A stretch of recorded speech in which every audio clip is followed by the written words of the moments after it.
És az a baj, hogy a pénz az egy szitokszó jelenleg az embereknél, nem szabad róla beszélni, mint ahogy a politikáról se arról, hogy mennyit keresünk, se arról, hogy vannak-e befektetéseink, se arról, hogy vannak-e hiteleink, tehát semmi, ami pénz, és ez így nagyon-nagyon-nagyon rossz.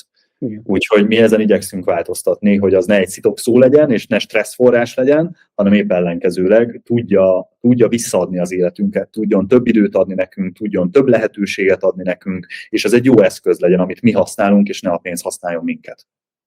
Igen, most eszembe jutott egy nagyon érdekes dolog. Volt itt, ugyebár itt Amcsiban nagy vita van, hogy a kínai AI-ok hogyan állnak az amerikai AI-okhoz képest.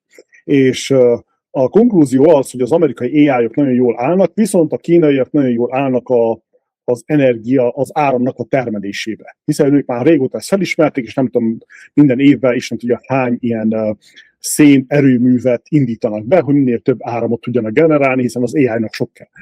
És a nagy konklúzió az volt, hogy a kínai AI-ok sose fogják megelőzni az amerikai AI-okat minőségileg. És a kérdés az volt, hogy miért. Azért, mert nincsen szólásszabadság.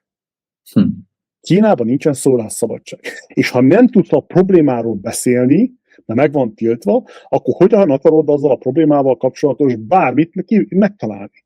Kérdéseidre válaszolni.